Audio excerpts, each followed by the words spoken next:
নমস্কার বন্ধুরা, মৌসুমি ঘরকন্যার একটি নতুন রেসিপিতে আপনাদের স্বাগত। বাড়ি থেকে ছোট্ট দুটো ইলিশ মাছ নিয়েছি। তো মাছের যা সাইজ, তাতে এই মাছ বেগুন বা আলু দিয়ে খাওয়া যাবে না।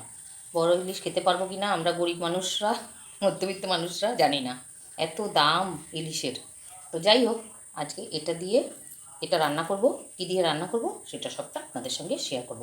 মাছ ধুয়ে পরিষ্কার করে নিয়েছি, আর মাথাগুলো রেখে দেবো। মাছগুলো জল ঝরিয়ে থালার মধ্যে নিয়েছি। এবার মাছের গায়ে হলুদ হবে। প্রথমে লবণ আর একটু দেবো, গায়ে হলুদ করে তারপরে তো বিয়ে, তাই না? দিলাম হলুদ।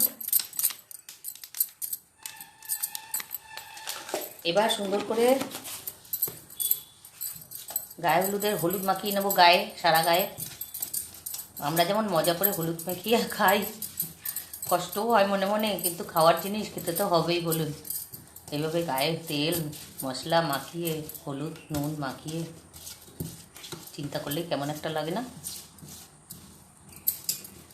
দেখুন মাখানো হয়ে গেল। এবার নিয়ে নিয়েছি একটা মিক্সচার জার। এটা শিলনোড়ায় বাটলে বেশি ভালো হয়, কিন্তু আমার একটু থাইরয়েডের সমস্যা আছে, তাই শিলনোড়ায় বাটা অসুবিধা, বাটলে ঘাড়ে অসুবিধা হয়। তার জন্য আমি মিক্সিতে বাটি, আপনারা শিলনোড়ায় বেটে নেবেন। এবার এই যে আগে থেকে ভিজিয়ে রেখেছিলাম কালো সর্ষে, সাদা সর্ষে, একটু তিল, এটা ধুয়ে জল ছেঁকে নিয়েছি। আর দিলাম 3-4টে কাঁচা লঙ্কা। এটাকে সুন্দর করে বেটে নেব।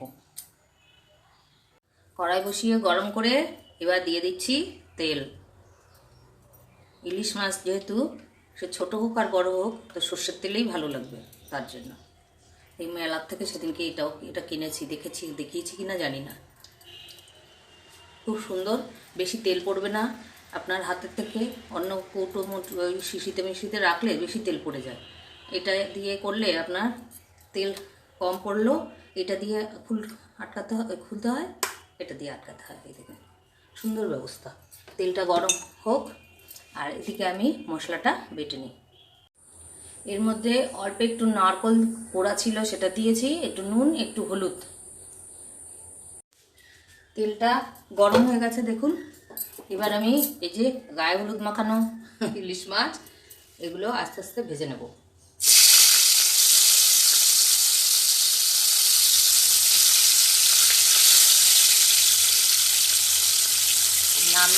ইলিশ মাছের নাম শুনলেই অর্ধভোজন, তাই না? এটা আগে ভুল করে ছোটো করে কেটে ফেলেছিল, বাড়ি থেকে নিয়েছি তো। তারপরে আমি বললাম দাদা বড় করে কাটুন, তারপরে পরেরগুলো এই যে বড় করে কেটে দিয়েছি। একটু হালকা করে, ইলিশ মাছ হালকা ভাজতে হয়, হালকা করে ভেজে নেব। এক পাশটা হালকা করে ভাজা হয়েছে, এবার উল্টে দিচ্ছি।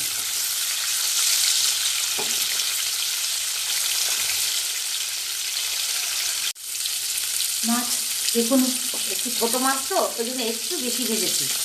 যাই হোক, আপনারা কমও ভাজতে পারেন, অপশনাল, অসুবিধা নেই। ছোটো মাছ তো খুব একটা খাওয়া হয় না, তার জন্য মাছ দিয়ে তুলে নিলাম। এবার পরেরগুলো দিয়ে নেবো। গন্ধ বেরিয়েছে কিন্তু সুন্দর, ছোটো হবে কি। এই যে তুলে নিয়েছি, সবগুলো ভেজে তুলে নেব। একটা জিনিস দেখাচ্ছি রান্না করতে করতে। দেখুন এই যে সিলিকনের, এই যে বাটটা কাঠের, আর এইগুলো হচ্ছে সিলিকনের। এই সিলিকনের হাতা খুন্তিগুলো এত সুন্দর কাজে লাগে। আপনারা এগুলো কিনে নেবেন, আপনাদের আর এই যে কি স্প্যাচুলা না কি, ওগুলো লাগবে না, এগুলিতেই কাজ হয়ে যাবে। এত সুন্দর, একটুও কড়াইয়ের মধ্যে কিছু তেল মেল কিচ্ছু লেগে থাকে না। আমি মেশো থেকে, এই অ্যামাজন থেকে কিনেছি, অ্যামাজন না ফ্লিপকার্ট থেকে কিনেছি। আপনারা যে কোনো জায়গা থেকে কিনে নেবেন, অসাধারণ। একটু যত্ন করে ব্যবহার করতে হবে। পটলগুলোও ভাজা হয়ে গেছে, এগুলোও তুলে নিচ্ছি।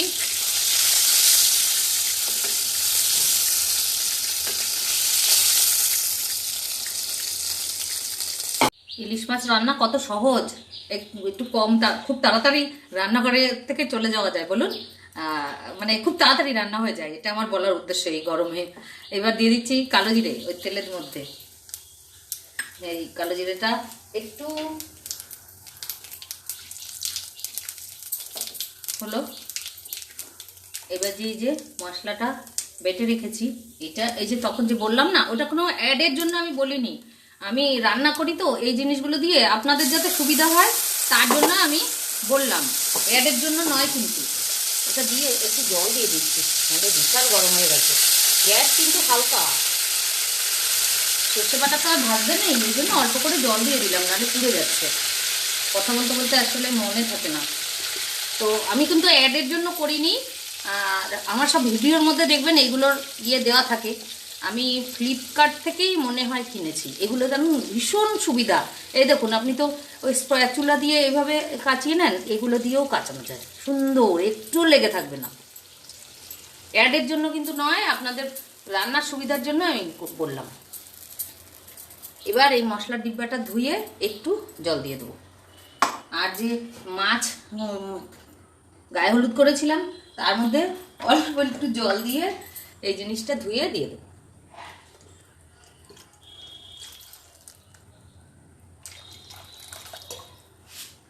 এবেলা দুবেলা তো খেতে হবে, সেই অনুযায়ী তো ঝোলটা করতে হবে, আর একটু ফুটবে। এবার ঢেকে দেবো। দিয়ে দিচ্ছি 3-4টে কাঁচা লঙ্কা, এগুলো ঝাল না। আর হলুদ আর লবণ দিয়ে বেটেছি তো, তারপরে মাছের থালাটা ধুয়ে দিলাম, তার জন্য এক্সট্রা লবণ এখন দিচ্ছি না। পরে একটু টেস্ট করে নেব, যদি লবণ লাগে তো লবণ দেবো। এবার ঢেকে দিলাম। এটার ঢাকনি না, আগেই বলেছি, এটা অন্য কড়াইয়ের, যেহেতু এটা কাছে আছে তাই এটা দিলাম। এটার ঢাকনিটা এইরকম কালার উপরটা। এই কড়াইটা আনাতে দাম নিয়েছে অনেকটা, কিন্তু তেল কমে এত সুন্দর রান্না হয় ভাবতে পারবেন না। চুপি চুপি একটা কথা বলছি, আমি কিন্তু একটু টক দই ফেটিয়ে দিয়ে দিয়েছি। আমি অনুষ্ঠান বাড়িতে দেখেছি টক দই ফেটিয়ে দিতে, আপনারা একটু টক দই দিয়ে দেবেন, দারুণ লাগবে খেতে। কিন্তু দেখুন আমার ঝোলটা সুন্দর কালার এসছে, আর একটু ঘন ঘন হয়ে গেছে। মাছটা দিয়েও তো একটু ফোটাবো, তারপর ঠান্ডা হলে হচ্ছে এত ঝোল থাকেও না। এবার মাছ দিয়ে দিচ্ছি। আমি কিন্তু এভাবেই সর্ষে বাটা দিয়ে ইলিশ তৈরি করি, আপনারা কি করে করেন সেটা একটু জানাবেন। আর এর মধ্যে আমি মাঝে মধ্যে বেগুনও দিয়ে দিই, বেগুন সর্ষে বাটা দিয়ে খেলে দারুণ লাগে। উপর দিয়ে একটু কাঁচা তেল ছিটিয়ে দেবেন। আর আমার দেখুন এই যে এই কড়াইটায় না অল্প তেলে রান্না হয়, দেখে মনে হচ্ছে কত তেল দিয়েছি, ওই জন্য আমি আর কাঁচা তেল দেবো না উপর দিয়ে। কাঁচা তেল দিলে একটু সুন্দর গন্ধ বেরোয় নাকি, অল্প একটু দিয়ে দিই, নামানোর আগে দিয়ে দেবো অল্প একটু। দেখুন তেলটা উপরে ভেসে উঠেছে টক দই দেওয়াতে। আমি এভাবেই ইলিশ মাছ রান্না করে থাকি সর্ষে বাটা দিয়ে। আপনারা কি করে করেন আর কি কি মশলা ওর মধ্যে এক্সট্রা দেন সেটা একটু জানাবেন। এটা আমার মায়ের কাছ থেকে শেখা। আমার শাশুড়ি বিধবা ছিলেন তো, তোর জন্য মাছ মাংসটা খুব একটা বেশি ওনার কাছ থেকে আমি শিখতে পারিনি। নিরামিষ তরকারি অনেক কিছু শিখেছি। মাছের ঝোল রেডি, একটু জুম করে দেখাচ্ছি। এর থেকে আর ঝোল কমাবো না, খাওয়ার সময় ঠান্ডা হলে আর একটু কমে যাবে। ঠান্ডা হলে পাত্রে ঢেলে নিয়ে দেখাচ্ছি। আমি বেশিরভাগ সময় পাত্রে ঢালি না, কড়াইতেই রেখে দিই, রেস্টে রেখে দিই। এখনই কিন্তু রান্না শেষ হয়নি, চলে যাবেন না। আর দেখুন এই যে খুন্তিটা দিয়ে কড়াই কাচিয়েছি, দেখুন মনে হচ্ছে না কড়াইটাকে ধুয়েছি, দারুণ সুন্দর কাচানো হয়। রান্না এখনই শেষ হয়নি, চলে যাবেন না, ওয়েট। শুধু ইলিশ মাছ সর্ষে বাটা দিয়ে খেলে কি দুপুরের খাওয়া হয়? আর সঙ্গে তো আরেকটু কিছু লাগে, তাই না? এবার দেখুন আরেকটু কিছু সামান্য কিছু বানাবো, আপনাদের সময় নষ্ট করব না। আর রান্নাঘরে ভীষণ মশা, ডিমের ট্রে জ্বালিয়েছি, তাই জন্য রান্নাঘরটা ধোয়া ধোয়া হয়ে গেছে। তেলটা একটু গরম হয়ে গেছে। এবার দেখুন এই যে একটা বড় পেঁয়াজ কুচিয়ে নিয়েছি, কাঁচা লঙ্কা 2-3টে, আর এই যে বেগুন এনেছিলাম সাদা বেগুন, এগুলো আগে বেগুনটা দিয়ে দিচ্ছি। কি করব বলুন তো? দেখাচ্ছি কি করব। বেগুনটাকে আগে একটু বেশি আঁচ দিয়ে একটু ভেজে তুলে নেব। গেস করতে পারছেন কি রান্না করছি? থাক আর ধরবো না। এই যে ইলিশ মাছের যে তেল বেরিয়েছে, একটু বেগুন দিয়ে, আপনারা দেন, পেঁয়াজ দেন কিনা জানি না, আমার মা বেগুন দিত না, শুধু পেঁয়াজ কাঁচা লঙ্কা দিয়ে ভেজে দিতেন। তো আমি একটু বেশি করার জন্য একটু বেগুন দিয়ে আর পেঁয়াজ দিয়ে ভাজছি। আমরা অন্য মাছের তেল খুব একটা খাই না, ইলিশ মাছের তেলটাই খাই। এই যে ঠান্ডা হয়েছে, আর ওই ইলিশ মাছের তেলটা ভাজবো, তো তার জন্য আমি বাটিতে ঢেলে নিয়েছি। তো কেমন হয়েছে একটু জানাবেন বন্ধুরা। আর এভাবেই আপনারা সর্ষে বাটা দিয়ে ইলিশ রান্না করেন কিনা জানাবেন। তো বড় মাছ হলে একটু ভাপাতাম বা কলা পাতায় করতাম, কিন্তু একটু বড় মাছ না, বড় মাছ খেতে পারবো কি না তাও জানি না। আপনারা কে কে বড় মাছ খাচ্ছেন জানাবেন। আর ফেসবুক থেকে যারা আমার চ্যানেলটি দেখতে পাচ্ছ, তারা আমাকে ফলো করে আমার পাশে থাকবে। আর পুরনো বন্ধুদের অসংখ্য ধন্যবাদ।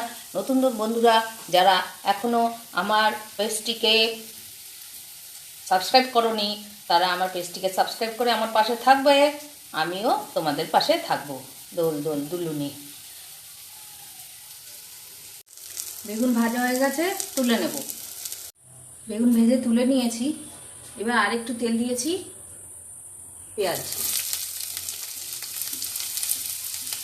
লঙ্কা আর মাছের তেল। এবার হলুদ আর নুন দিয়ে একটু ভেজে নেব।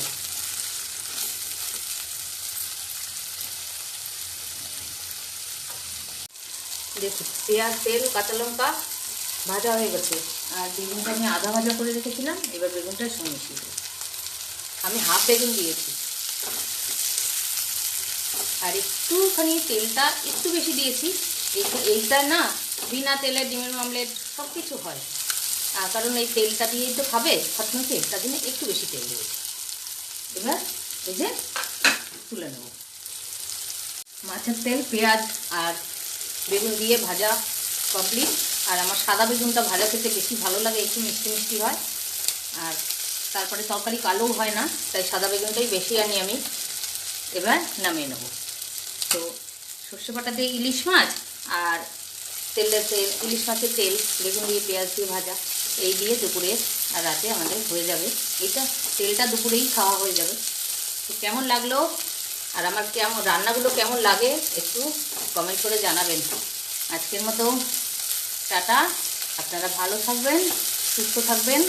সবাই যে যেখানে আছে সবাই যেন ভগবানের কৃপায় ভালো থাকে। আবার দেখা হবে নতুন একটি রেসিপি নিয়ে। টাটা।